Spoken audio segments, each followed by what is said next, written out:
Lors de l'épisode précédent, on parlait d'un roman, La poursuite de l'idéal de Patrice Jean, qui nous racontait l'histoire d'un jeune homme ayant été obligé de fuir le monde pour pouvoir poursuivre son idéal qui était pour lui devenir écrivain et surtout devenir poète.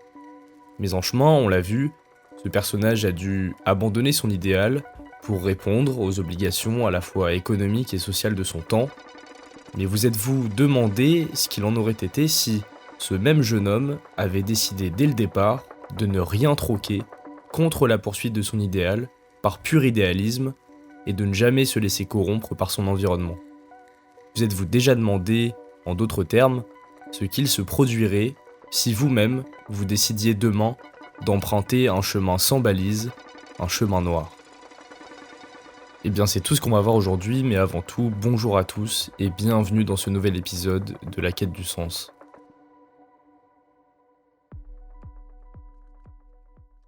Dans cet épisode, comme d'habitude, vous l'avez peut-être déjà remarqué au titre et à la miniature, eh bien on va être en bonne compagnie puisqu'on va parler d'un roman, un chef-d'œuvre, Martin Eden de Jack London.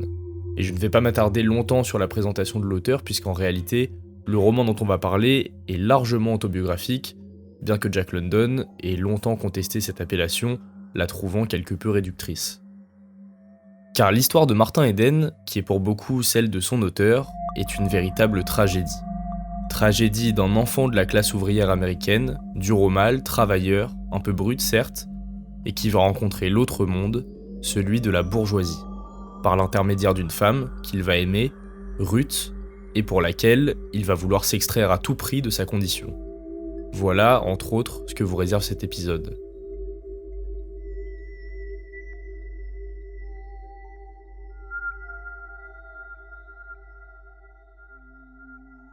Martin Eden a 20 ans. Il est marin et pour conforter les clichés qui peuvent entourer sa profession, Martin a un sérieux problème avec l'alcool et avec la violence. Il fait partie d'une famille très pauvre et d'une grande fratrie, il a 5 frères et 2 sœurs. Tout le monde vit à Oakland, une ville de Californie, au sud-ouest des États-Unis. Et contrairement à l'auteur, à Jack London au même âge, Martin est présenté ici comme ayant déjà perdu ses parents, dont sa mère à l'âge de 11 ans. Mais le roman ne débute pas par une présentation en bonne et due forme de ce personnage, le roman débute par l'entrée de Martin Eden dans une demeure luxueuse. La maison est tellement belle que Martin manque de vaciller et de faire tomber des objets. Il ne le sait pas encore, mais son destin est sur le point de basculer.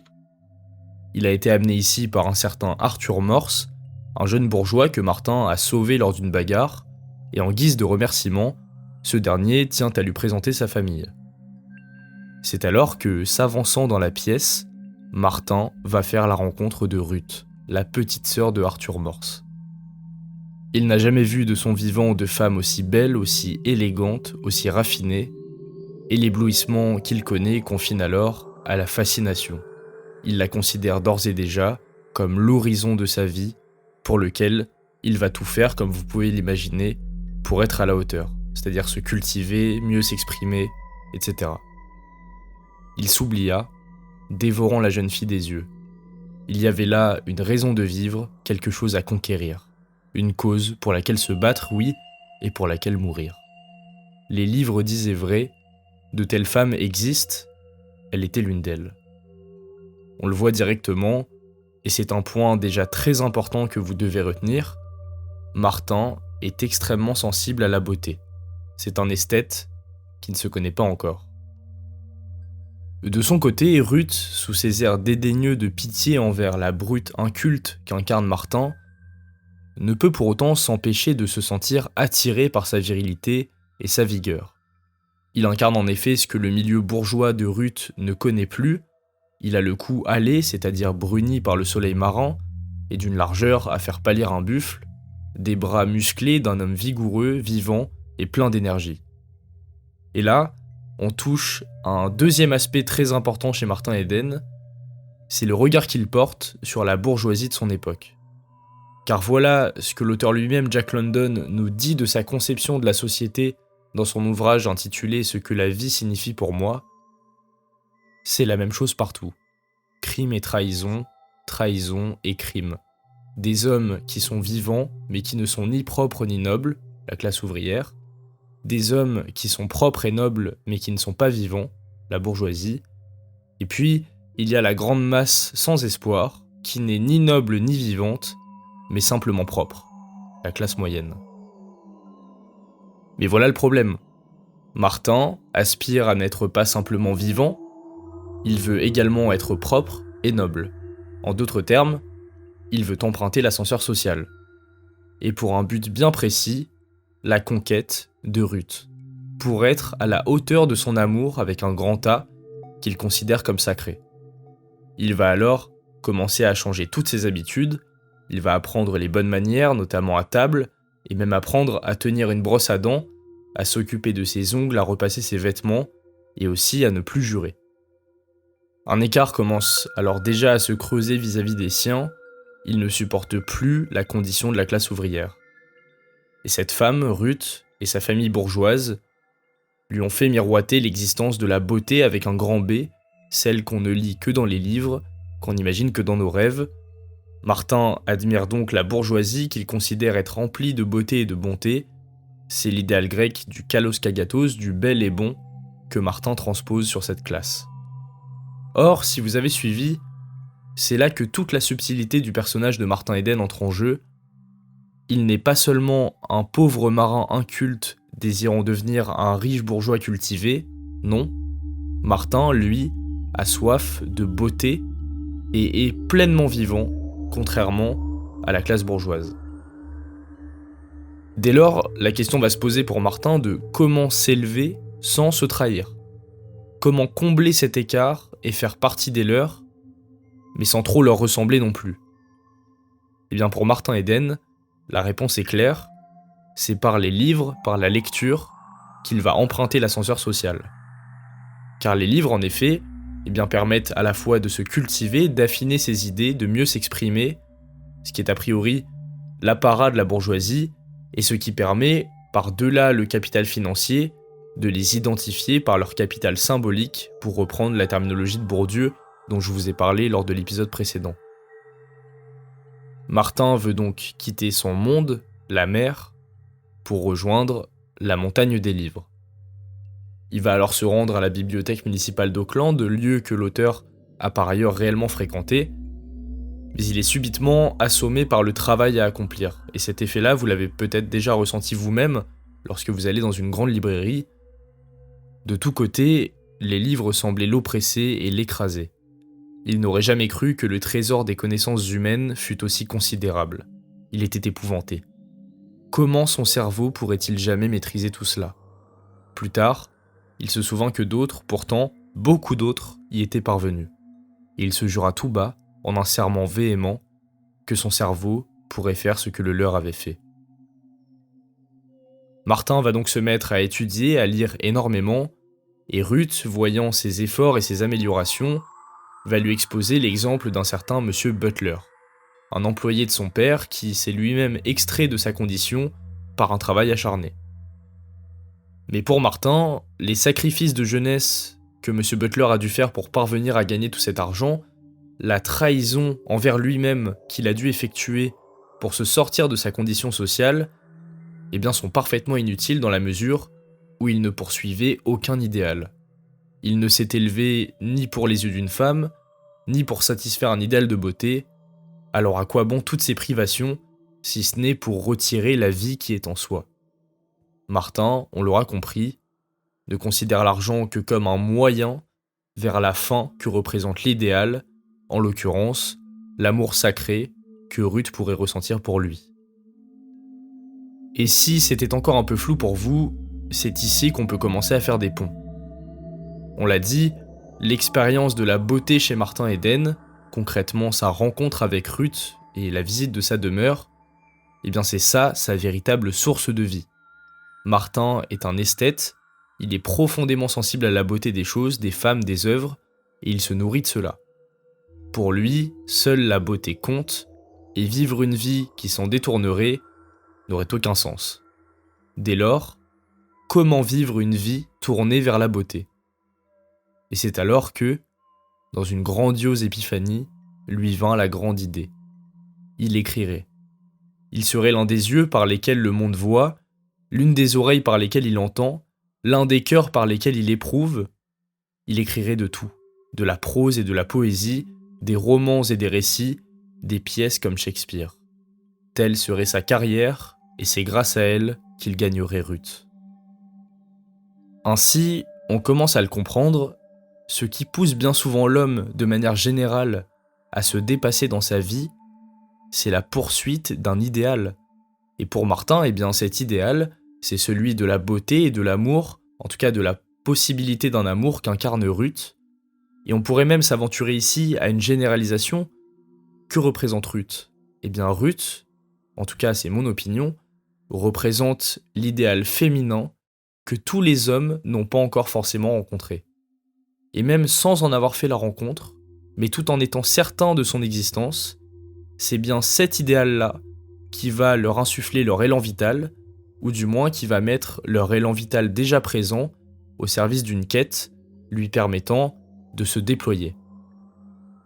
Et l'expérience du beau qu'a vécu Martin Eden en rencontrant Ruth est finalement quasi mystique. Son imagination amoureuse avait sacralisé la jeune fille, l'avait trop sacralisée, trop idéalisée pour qu'elle pût entretenir avec lui une relation charnelle. L'amour même qu'il lui portait l'éloignait de lui et paraissait la lui rendre inaccessible. Son amour lui refusait l'unique objet de son désir. On le voit, Martin a idéalisé Ruth, peut-être trop idéalisé, mais pourtant, Martin a aussi fait l'expérience de la désacralisation de Ruth. En effet, dans une scène alors qu'il mange des cerises, eh bien, le jus de celle-ci a taché les lèvres de Ruth.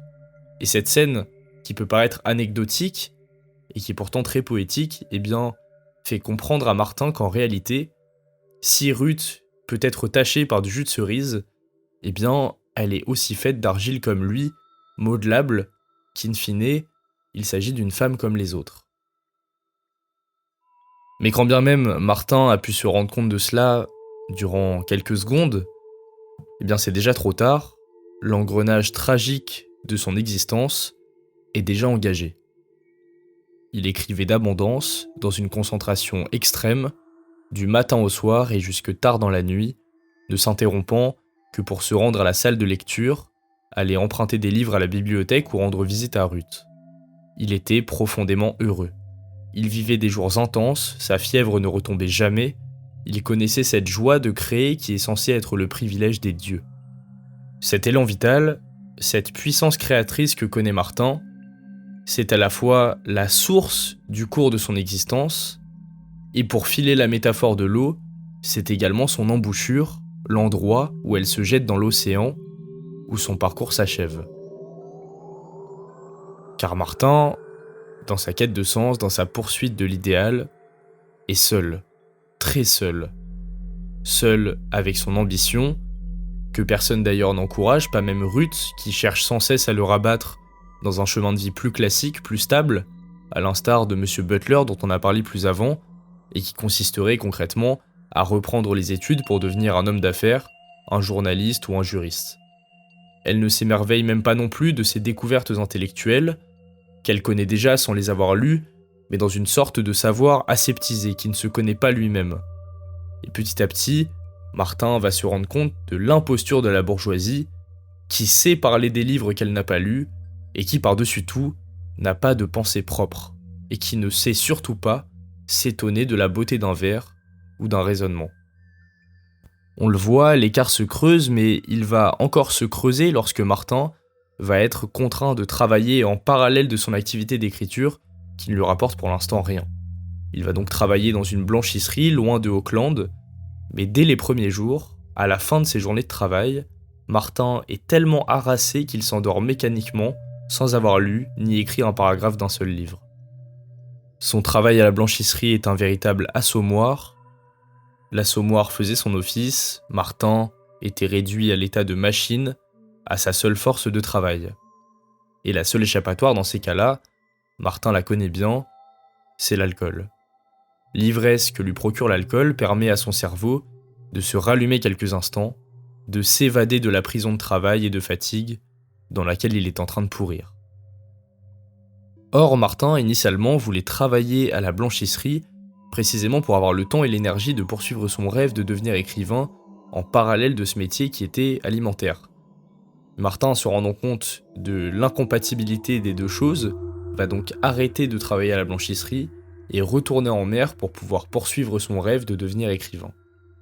À cette occasion, il va retrouver Ruth, les deux vont recommencer à se tourner autour, vont se rapprocher une nouvelle fois, mais la raison de Ruth la retient toujours. Martin n'est pas un bon parti, il a des vices, l'alcool, la cigarette, la bagarre, il n'est pas assez éduqué, mais son cœur l'attire indéniablement vers le jeune homme, il dégage une sorte de force vitale irrésistible, elle se sent paradoxalement faible et en sécurité à ses côtés, alors le cœur a ses raisons que la raison ignore. Et les deux finissent par s'embrasser. Et ce baiser, sans qu'il se le soit dit clairement, était en fait une demande en mariage que Ruth a tacitement acceptée. Les deux sont désormais fiancés, mais la mère de Ruth n'apprécie pas la nouvelle comme vous pouvez l'imaginer et n'approuve toujours pas Martin qu'elle juge dépravé, vulgaire et rustre. Mais Ruth persévère, et c'est l'amour qui parle, ils parviennent à emménager ensemble, leur quotidien se met en marche, et alors Martin va faire part à Ruth une nouvelle fois de ses écrits clandestins qu'il envoie inlassablement depuis des mois au magazine qui le refuse sans cesse. Mais Ruth est alors subitement sur la défensive. Elle préférerait, encore une fois, qu'il se range, comme M. Butler, qu'il oublie son idéal de devenir écrivain pour devenir un juriste de talent qu'il pourrait d'ailleurs être. Mais Martin n'entend pas sa vie de cette manière. Il veut un métier alimentaire qui lui permette d'avoir le temps et l'énergie de se consacrer à sa grande œuvre. Et c'est à l'aune de cette phrase qu'on comprend que Martin avait découvert qu'il aimait la beauté plus que la gloire et que, s'il rêvait de gloire, c'était surtout par amour pour Ruth. C'était l'amour qui avait causé cette révolution en lui, transformant le marin grossier en homme d'étude et en artiste. L'amour était donc pour lui plus grand que le savoir et que l'art. Et on voit alors l'impasse se dessiner devant Martin. Lui qui voulait devenir écrivain par amour pour Ruth, cette envie ayant été déclenchée par la découverte de la beauté existante dans le monde de Ruth et qu'elle incarnait elle-même, eh bien c'est finalement elle qui va paradoxalement chercher à lui retirer cet idéal, chercher à étouffer en lui sa propre source de vie. Et Martin va s'enfoncer de plus en plus dans l'impasse, plus vite que prévu, il va largement combler le vide existant entre lui et le monde bourgeois qu'il convoitait tant, et en réalité il les avait déjà dépassés depuis longtemps.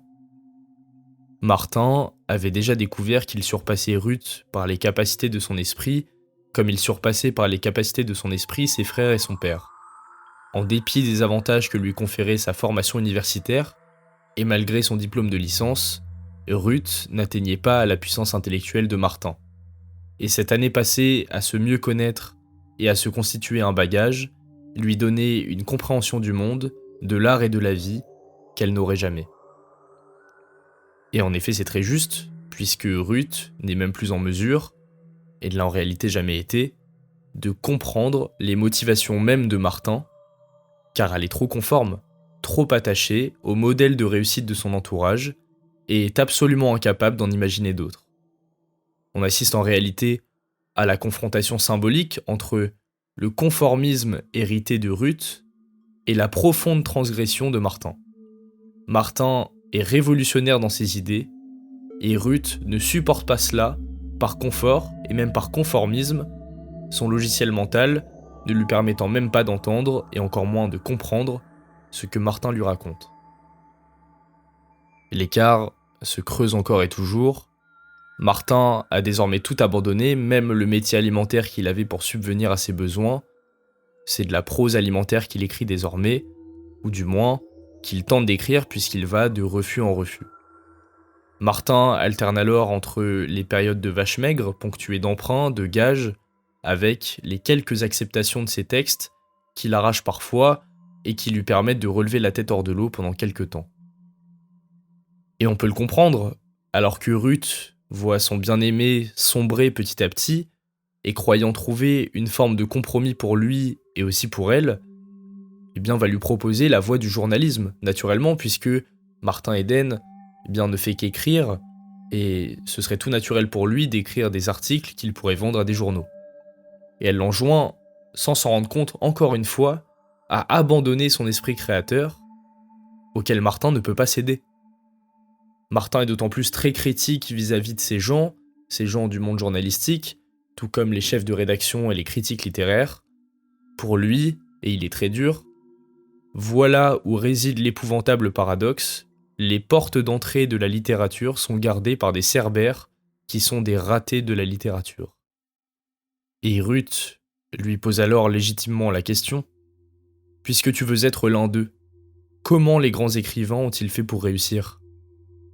Et Martin de répondre, « Ils ont réalisé l'impossible. Ils ont créé des œuvres d'une si prodigieuse incandescence qu'elles ont réduit en cendres ceux qui leur faisaient obstacle. Ils y sont arrivés par miracle. C'était un pari à 1000 contre 1. Et c'est ce que je dois faire, je dois réaliser l'impossible. Mais si vous échouez, vous devez aussi penser à moi, Martin. Si j'échoue, » il la regarda un instant, comme si elle avait exprimé quelque chose d'impensable, puis l'intelligence fit passer un éclair dans ses yeux. « Si j'échoue, je deviendrai rédacteur de revue, et vous serez la femme d'un rédacteur de revue. » Explicitons alors la tragédie de cet amour qui se produit sous nos yeux. Quelle est la nature de l'amour entre Martin et Ruth ? Eh bien, d'un côté, Martin l'aime car elle incarne un rêve, un idéal, une distinction à laquelle il aspire, et pour être à la hauteur de l'amour de Ruth, Martin veut vivre de sa plume. De l'autre côté, Ruth aime Martin car il incarne aussi une différence vis-à-vis des hommes de son milieu. Il a cet élan vital qui le distingue de la fadeur des autres, cet idéalisme qui est le souffle de sa vie. Or, Ruth, en voulant étouffer la flamme de Martin, en voulant le restreindre à une vie médiocre, pour leur sécurité, et sans doute pour leur bonheur, ne se rend pas compte qu'elle éteint par là même la source de son amour pour Martin.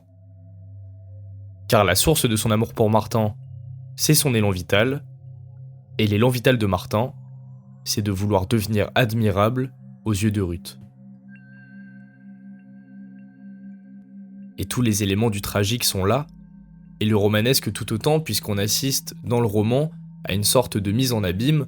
Martin Eden pense à écrire un roman sur sa propre vie, mais en réalité ce roman, c'est celui qu'on est en train de lire, celui que Jack London a déjà écrit.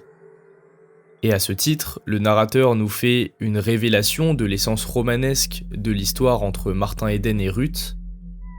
Une vision s'est imposée à lui, à Martin, qui l'a montré femelle de l'espèce, née du ferment primordial, gravissant l'un après l'autre péniblement, comme fait un ver de terre au long des millénaires, les barreaux de la gigantesque échelle de la vie, et, parvenue enfin au plus haut degré, devenant une certaine Ruth, belle, pure, céleste, dotée du pouvoir de lui faire connaître l'amour, d'éveiller en lui le désir de pureté, le goût du divin.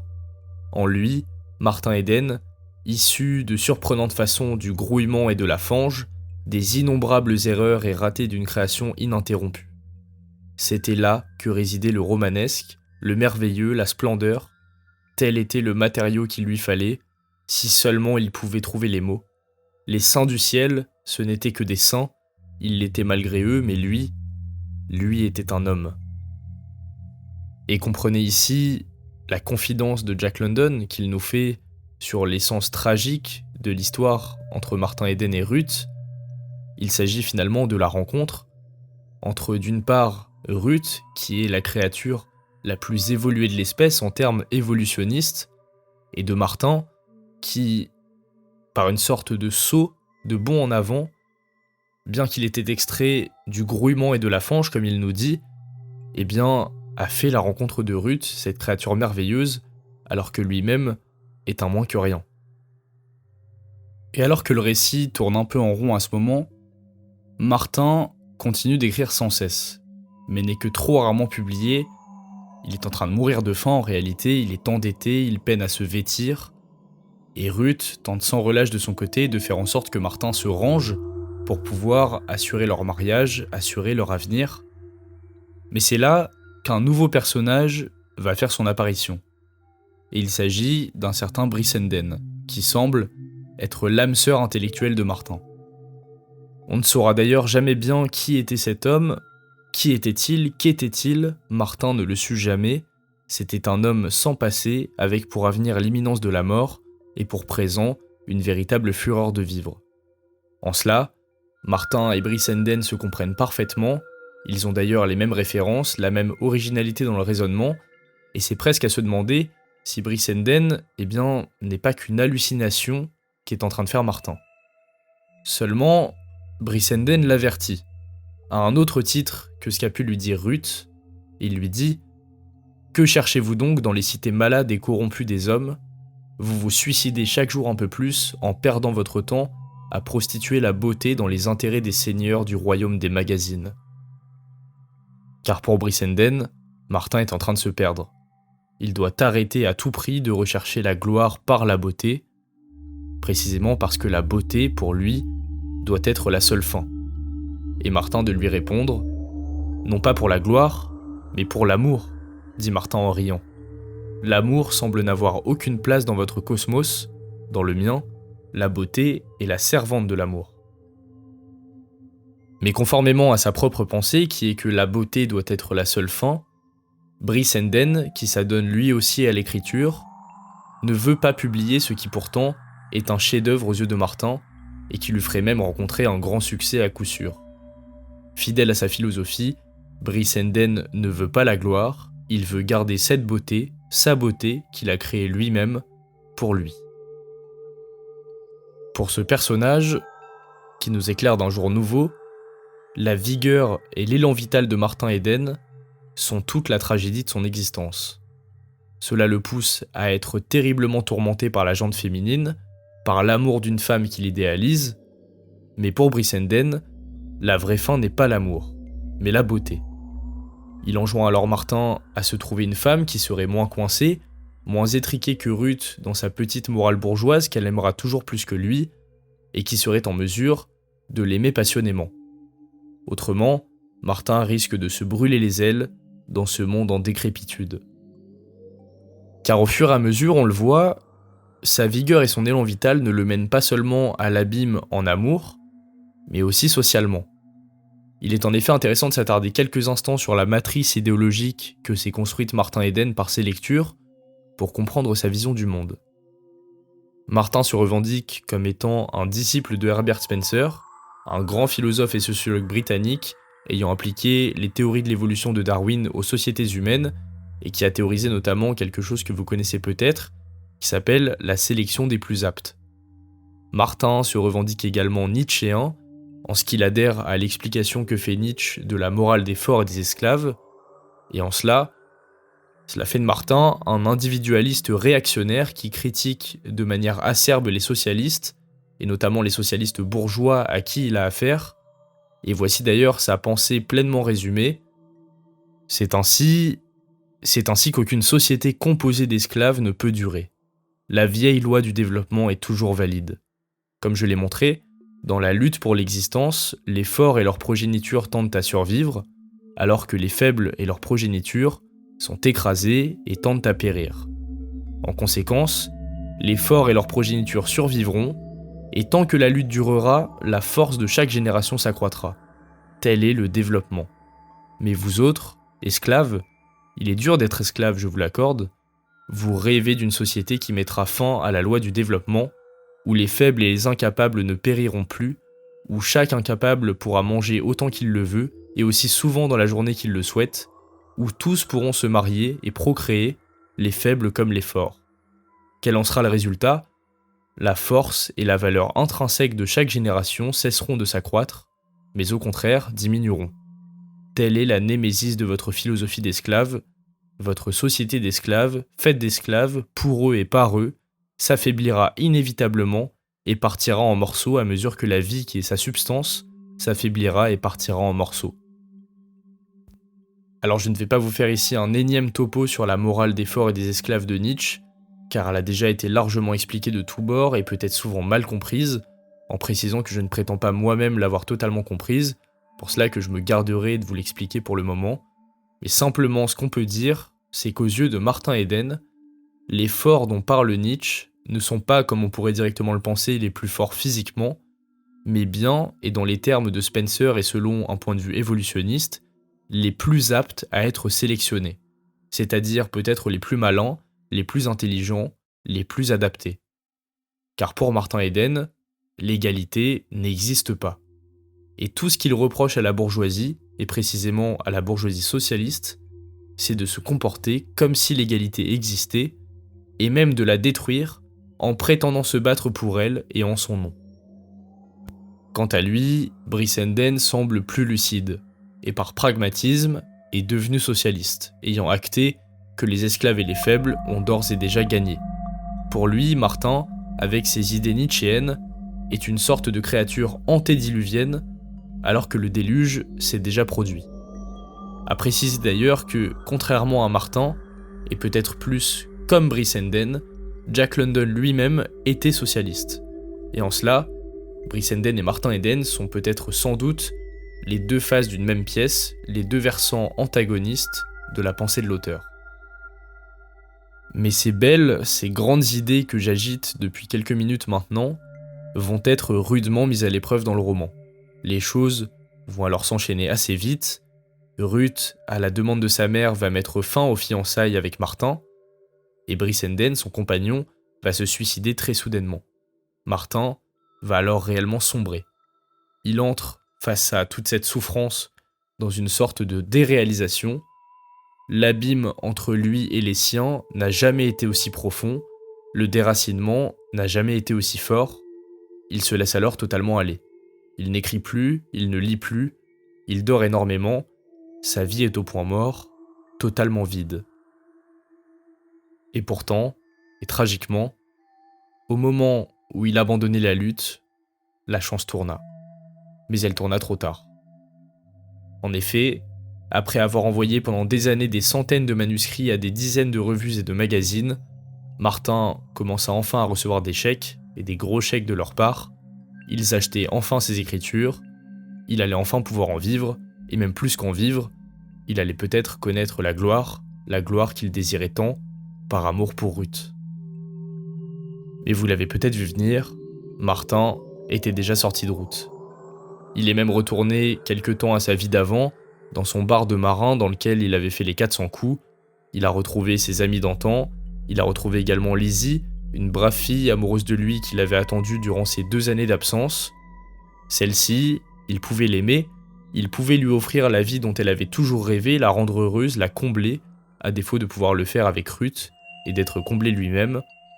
Le désir d'agir ainsi était fort, mais plus forte encore l'interdiction que lui en faisait sa nature. Il était, malgré lui, fidèle à l'amour avec un grand A.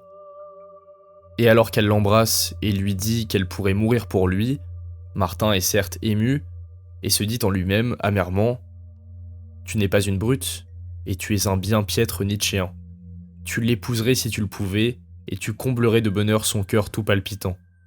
Mais tu ne le peux pas, tu ne le peux pas, et c'est scandaleusement honteux. » Martin est profondément seul, il ne se sent à sa place nulle part, il était devenu un étranger, étranger à sa vie d'autrefois qui le répugnait désormais, étranger à la vie bourgeoise à laquelle il avait tenté d'accéder, étranger à tous à cause, précisément, des milliers de livres lus qui avaient creusé un gouffre entre eux et lui.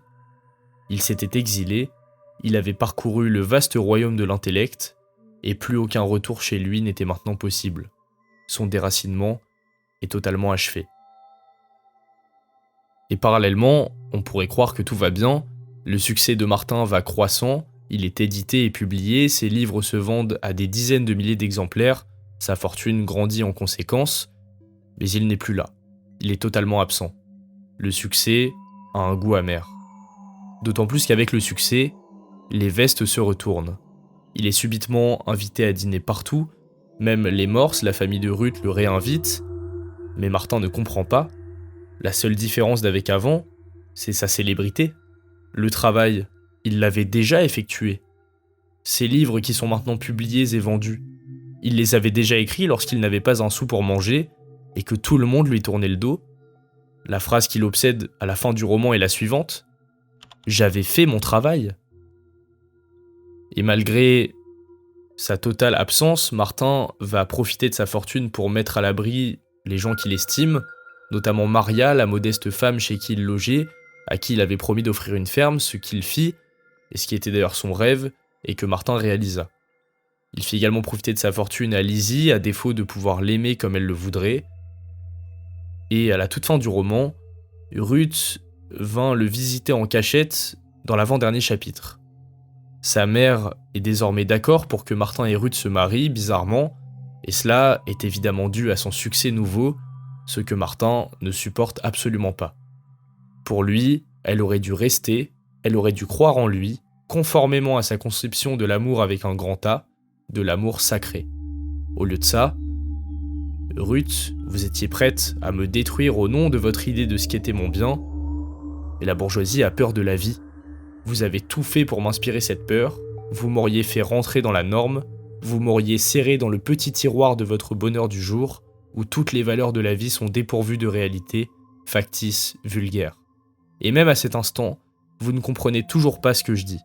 Mes mots n'ont pas pour vous le sens que je m'efforce de leur donner, ce que je dis n'est pour vous qu'une sorte de lubie, mais pour moi, ils expriment une réalité essentielle. Et Martin, difficilement, comprenait alors qu'il ne l'avait jamais vraiment aimée. Il avait aimé une Ruth idéalisée, un être séraphique qu'il avait créé de toutes pièces, la muse lumineuse de ses poèmes d'amour, mais la vraie Ruth, la bourgeoise, avec tous les travers de sa classe, les petitesses désespérantes de l'esprit bourgeois, celle-là, il ne l'avait jamais aimée. Et dans un dernier barreau d'honneur, Ruth lui promet qu'elle va changer, et qu'elle a déjà changé en réalité, même si elle a encore des choses à apprendre, mais Martin, amèrement, de répondre : « Il est trop tard. Je suis un homme malade. Oh, ce n'est pas mon corps qui souffre, c'est mon âme, mon cerveau. J'ai l'impression d'avoir perdu tous mes repères, plus rien n'importe pour moi, et si vous vous étiez conduite ainsi quelques mois plus tôt, c'eût été différent. Il est trop tard à présent. » Bouclons alors la boucle. On l'a dit au début, l'élan vital de Martin, qui était déjà présent au fond de lui, a été déclenché par l'expérience de la beauté de Ruth, par la possibilité de son amour, d'un amour sacré. Martin a donc voué sa vie pour en être à la hauteur, il a réussi à atteindre la gloire en poursuivant la beauté, mais comme l'avait prédit Brissenden, il s'est brûlé les ailes. Il a sacrifié l'amour sur l'autel de la beauté, son idéalisme aura eu raison de lui. L'être humain est définitivement trop bas pour ces idées qui n'existent que dans les livres et dans l'esprit des esthètes. C'est ainsi qu'à la toute fin du roman, alors même que Martin est en parfaite santé physique, mais son élan vital s'est totalement dissipé. La flamme s'est éteinte. Son individualisme aura eu raison de lui, il n'a pas su trouver sa place dans la communauté des hommes. Martin Eden n'est plus qu'un spectre inanimé, un homme surnuméraire, un homme en trop. La seule et sublime solution s'offre donc à lui, mais celle-ci, je vous laisse la découvrir, car les dernières pages sont parmi les plus belles que j'ai pu lire et je ne veux pas vous en gâcher le plaisir. Et pour conclure, ce qu'on peut dire, c'est que ce qu'a sans doute cherché à montrer Jack London à travers Martin Eden, c'est que l'existence humaine devient tragique dès lors qu'elle est trop individuelle, coupée du monde, et surtout coupée des autres et de ses propres racines.